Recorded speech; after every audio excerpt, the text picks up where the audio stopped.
Sa isang mundong matagal ng pinaghaharian ng tao, may isang nilalang na mas nauna pang nabuhay kaysa sa marami sa ating kasaysayan. Isang higanteng tila nakasuot ng bakal tahimik, ngunit mapanganib mabagal. Ngunit may dalang puwersang kayang gumiba ng kagubatan. Ito ang Indian rhinoceros, ang nilalang na may iisang sungay ang naglalakad na alamat ng Timog Asya. Sa unang tingin, para siyang halimaw na hinango sa mga sinaunang alamat. Ang balat ay tila pinagtagpi-tagping plato ng bakal. Ang mga mata ay malalim at maingat. At ang bawat hakbang ay tila may kasamang dagundong ng lupa. Ngunit sa likod ng anyong ito ng isang tangke na humihinga, isang buhay ang umiiral, may takot, may pagod, may alaala, at higit sa lahat, may pagnanais na mabuhay sa mundong tila unti-unting tinatalikuran ang kanyang pag-iral. Libo-libong taon na ang nakalipas bago pa itinayo ang mga lungsod, bago pa sinakop ng mga daan, at bakod ang mga damuhan, ang Indian rhinoceros ay malayang gumagala mula sa mga kapatagan ng Indus hanggang sa mga kapatagan ng Brahmaputra. Sa bawat ilog na kanyang tinatawid, sa bawat putik na kanyang pinagliliguan, iniiwan niya ang bakas ng isang nilalang na hindi kailanman humingi ng anuman sa mundo, kundi ang sapat na espasyo upang huminga, kumain, magparami at mabuhay. Hindi siya mandaragit, hindi rin siya bangangero sa likas na kagandahan ng kalikasan. Siya ay isang tagapangalaga ng damuhan, isang tahimik na tagahubog ng ekosistema. Sa bawat damong kanyang kinakain, sa bawat halaman na kanyang nadadaanan, may balanse siyang binubuo, isang sistemang hindi na kailangang turuan, dahil likas na niyang alam ang papel na ginagampanan niya sa mundong ito. Ngunit nagbago ang lahat nang pumasok ang tao. Una bilang bisita sa kagubatan, kalaunan bilang Panginoon nitong itinuring ang sarili bilang sentro ng lahat ng bagay. Unti-unting lumiit ang mundo ng rhinoceros, hindi dahil sa likas na pagbabago, kundi dahil sa mga bakod na itinayo, sa mga lupang ginawang sakahan, sa mga ilog na dinungisan, at higit sa lahat, sa isang maliit na bahagi ng kanyang katawan na naging sanhi ng kanyang paghihirap, ang kanyang sungay. Isang sungay na para sa kanya ay simpleng kasangkapan lamang upang ipagtanggol ang sarili, upang hukayin ang lupa, upang itaboy ang kalaban, ngunit para sa tao ay naging simbolo ng maling paniniwala, kasakiman at karangyaan. Sa ilang bahagi ng mundo, pinaniwalaang ang sungay ng rhinoceros ay may kapangyarihang magpagaling ng sakit, magbigay ng lakas sa katawan at magpahaba ng buhay. Walang siyentipikong patunay, walang katotohanang sumusuporta, ngunit ang paniniwala ay naging mas makapangyarihan kaysa sa agham.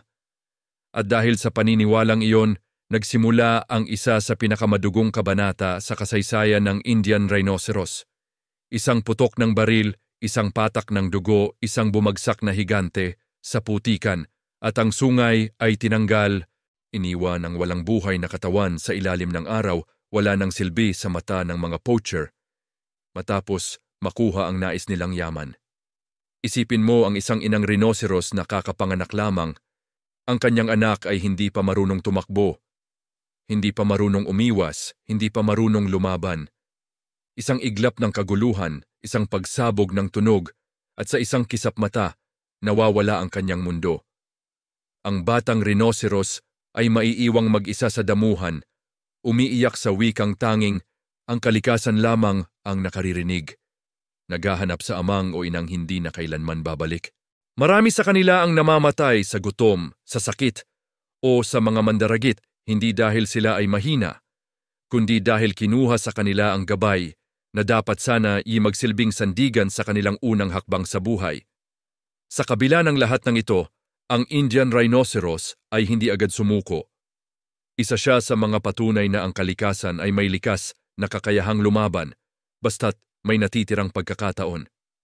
Sa India at Nepal sa tulong ng ilang matitibay na tagapangalaga ng kagubatan, mga siyentipiko at mga pamayanang handang ipaglaban ang kalikasan, muling nabuo ang ilang kanlungan kung saan ang rhinoceros ay maaaring mabuhay nang hindi kailangang tumakbo sa takot sa bawat tunog ng sanga na nababali.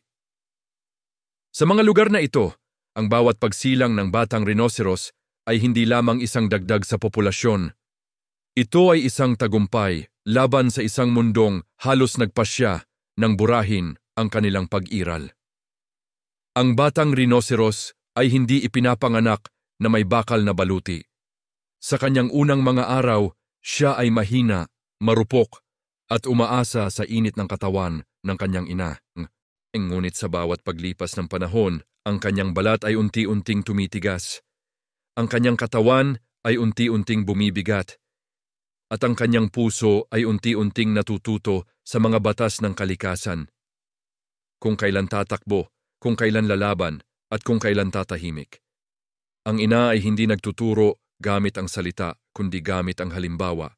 Kapag may banta, siya ang unang haharap. Kapag may pagkain, siya ang unang susuri. Kapag hindi ligtas, isang iglap lamang ng pagtayo at pagharap sa direksyon ng panganib ay sapat na upang malaman ng anak na oras na para magtago. Habang lumalaki ang rinoceros, natututo siyang maging nag-iisa. Hindi tulad ng mga elepante na nabubuhay sa malaking pamilya, ang Indian rhinoceros ay isang nilalang ng katahimikan at pag-iisa. Hindi niya kailangan ng kawan upang mabuhay. Ang damuhan, ang ilog at ang oras ay sapat na niyang kasama. Ngunit ang pag-iisang ito ay hindi nangangahulugang kawalan ng damdamin. Kapag nasugatan ang isang rhinoceros, kaya niyang alalahanin ang mukha ng kanyang kaaway. Kapag nakaramdam siya ng panganib sa isang lugar, kaya niyang iwasan iyon sa mga susunod na pagkakataon. Ang kanyang alaala ay mabigat, parang ang kanyang katawan hindi basta-basta binubura ng panahon.